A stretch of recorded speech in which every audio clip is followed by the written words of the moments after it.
Hey there! Today we're going to be making a Doctor Who inspired cake. We're going to be making a cross-stitch Tardis cake. Now you know I absolutely love making cross-stitch cakes, and this one was so much fun to make. As always, everything you're going to need will be in the description box down below. Now let's get started on this. You're going to start with a batch of vanilla cake batter. I will leave my recipe below, and some black, pink, purple, and blue food coloring. I divided this up to 3 smaller bowls and 1 more larger bowl. That one I dyed black. I added some cocoa powder.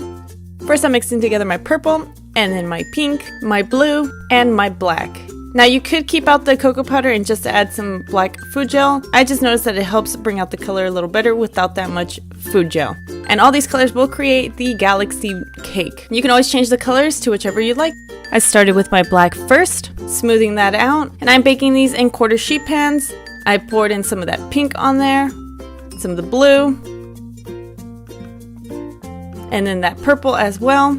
Gave it a couple mixes, added layers to it, and then just tapped it to get air bubbles out and baked it at 350 degrees for about 25 minutes. Once it's cooled, we're going to do a crumb coat and a thicker coat. I will leave my buttercream recipe down below. You can always use any of your favorite recipes. Smoothed out this buttercream on here.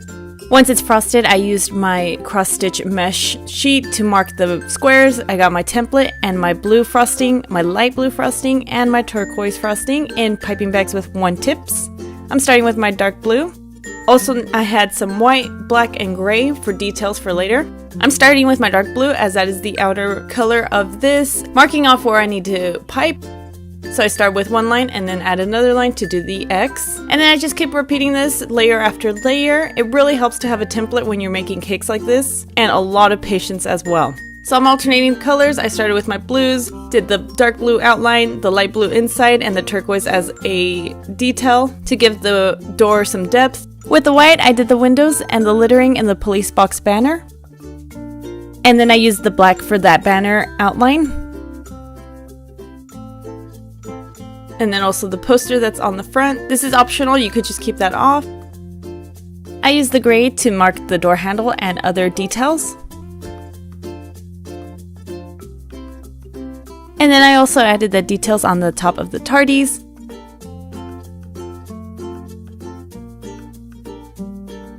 And there's our Tardis cross-stitch cake. Here's an inside shot of the cake as well. Do you see how those colors look in there? I hope you enjoyed this video. If you did, give it a thumbs up. If you want to leave a suggestion for a future video, put it in the comments down below. If you want to see pictures of this cake and everything I make, I do post on Instagram, Tumblr, Twitter, and Facebook. All those links are down below. If you enjoy my content, hit the subscribe button. And until next time, stay sweet.